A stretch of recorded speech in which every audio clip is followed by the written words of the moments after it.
Hello दोस्तों, नमस्कार। आप सभी का स्वागत है एक और नए वीडियो में। पिछली वीडियो में लेंस की क्षमता का एसआई ऊंचाई क्या होता है तो डायोप्टर यहाँ तक हम लोग कर चुके थे। आज हम लोग इस वीडियो में आरआरबी गोरखपुर 23/1/2005 के सवाल से शुरू करेंगे। ये ग्रुप डी के लिए बहुत ही इंपॉर्टेंट वीडियो होने वाला है, इसलिए आप लोग शुरू से लेकर अंत तक जरूर देखिएगा। आप लोग चैनल को सब्सक्राइब कर लीजिएगा, आप लोग सब्सक्राइब नहीं करते हैं। ठीक है, सब्सक्राइब कर दीजिए, नया चैनल है।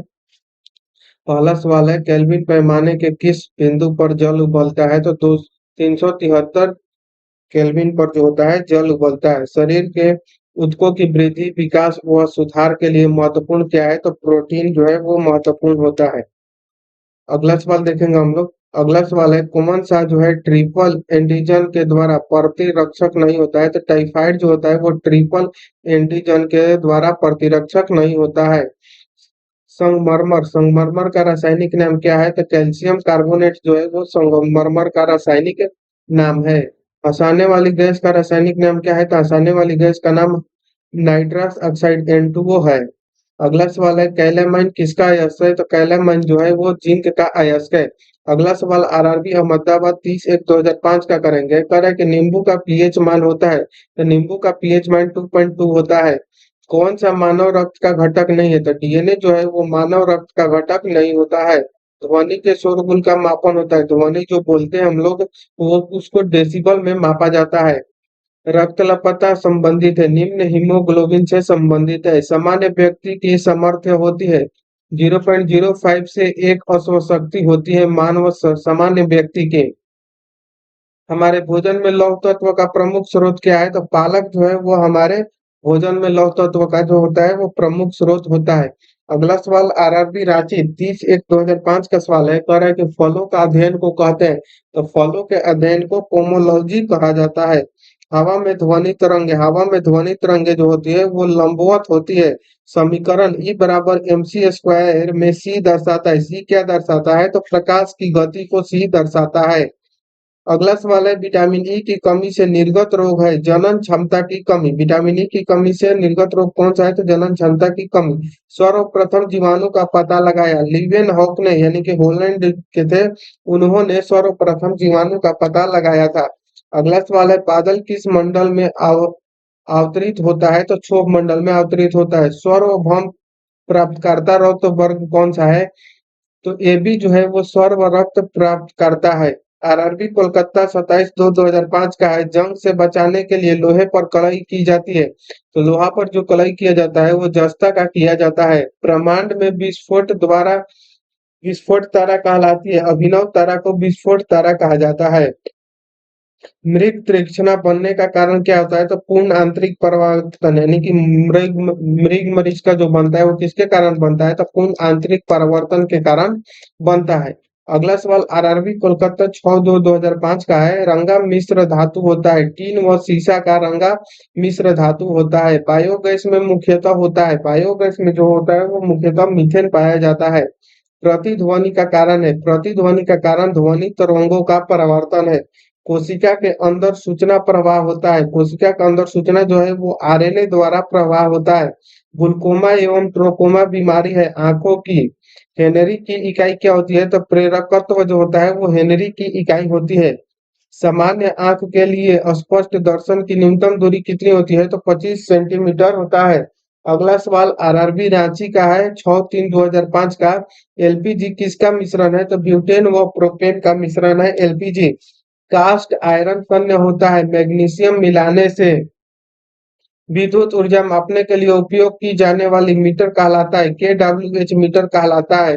किस सेल को संग्राहक सेल कहते हैं द्वितीयक सेल को संग्राहक सेल कहते हैं। किस पदार्थ के प्रतिरोध का ताप गुणांक लगभग शून्य होता है तो सिल्वर का ताप गुणांक लगभग शून्य होता है। बैटरी की अवस्था ज्ञात की जाती है, वोल्ट मीटर द्वारा बैटरी की अवस्था ज्ञात किया जाता है। आरआरबी भुवनेश्वर 13/3/2005 का सवाल करेंगे अब हम लोग। पीतल बनाने के लिए तांबे में क्या मिलाया जाता है तो जिंक धातु अपमिश्रित किया जाता है। आंसू गैस का रासायनिक नाम क्या है तो क्लोरो एसीटोफिनोन जो है वो आंसू गैस का रासायनिक नाम है। वाशिंग सोडा का सूत्र क्या होता है तो वाशिंग सोडा का सूत्र Na2CO3 होता है। जिंक कोक को सबसे पहले आइसोलेट किया हरि गोविंद खुराना ने जिंक कोक को सबसे पहले आइसोलेट किया था। सनी के रिंग्स की खोज का श्रेय किसने है? तो गैलीलियो को।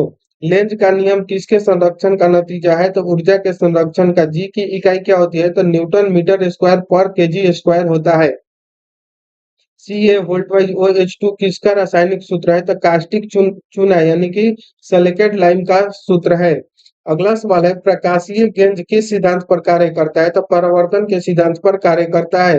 हरे पौधे का आवश्यक पोषक तत्व कितना होता है? 16 लगभग में होता है। आरआरबी गुवाहाटी 20/3/2005 का सवाल है, कह रहा है कि डीएनए का डबल हेलिक्स मॉडल दिया। वाटसन और क्रिक ने जो है डीएनए का डबल हेलिक्स मॉडल दिया था। एस्कॉर्बिक एसिड किसका रासायनिक नाम है? तो विटामिन सी का रासायनिक नाम एस्कॉर्बिक एसिड है। एक गैस के रोबोदोसम के द्वारा उसका तापक्रम क्या होता है? तो तापक्रम उसका बढ़ता है। प्रकाश के दो अलग स्वरूप है, परावर्तन व और अपवर्तन जो है वो प्रकाश के दो अलग अलग स्वरूप हैं। अगला सवाल आरआरबी चेन्नई 24/4/2005 का सवाल है, पीतल की मिश्र धातु है तांबा और जस्ता, यानी पीतल का जो मिश्र धातु होता है वो तांबा और जस्ता से मिलकर बना होता है। क्वार्ट्ज का रासायनिक नाम क्या है? तो सोडियम सिलिकेट जो है वो क्वार्ट्ज का रासायनिक नाम है। टिबिया अस्थि जो है वो पैर में होती है। यकृत में संचित किया जा सकता है। विटामिन ए को यकृत में संचित किया जा सकता है। तेल दीप में बत्ती का तेल ऊपर उठता है, केशिकत्व क्रिया के कारण ऊपर उठता है। प्रसरव्य तरंगे क्या है? तो निर्वात में उत्पन्न ध्वनि तरंगे जो होती है उसी को प्रसरव्य तरंगे कहते हैं। एल्कोहल में कार्बन, हाइड्रोजन एवं ऑक्सीजन निहित रहते हैं। लाल रुधिर कणिका जो है वो अस्थि मज्जा में बनती है। कौन सा रोग विषाणु के कारण होता है? तो चेचक जो है वो विषाणु के कारण होता है। रिएक्टर स्केल प्रयुक्त होता है भूकंप तीव्रता को मापने में। कौन सा विभाज्य नहीं है? तो परमाणु, यानी कि डाल्टन के अनुसार परमाणु जो है वो विभाज्य नहीं है। आरआरबी रांची 22/5/2005 का है, मलेरिया द्वारा प्रभावित अंग कौन सा है? तो पलीहा जो है वो मलेरिया द्वारा प्रभावित अंग है। व्यक्ति का भार उस लिफ्ट में अधिक होगा जो त्वरित होगा, जो तो ऊपर की ओर त्वरित होगा उस लिफ्ट में व्यक्ति का भार अधिक होगा। स्वस्थ दांतों को पाने के लिए मीठा भोजन नहीं खाना चाहिए। मिल्क ऑफ मैग्नीशियम का उपयोग किस रूप में होता है? तो मिल्क ऑफ मैग्नीशियम का उपयोग जो है वो अम्लरोधी पदार्थ में किया जाता है।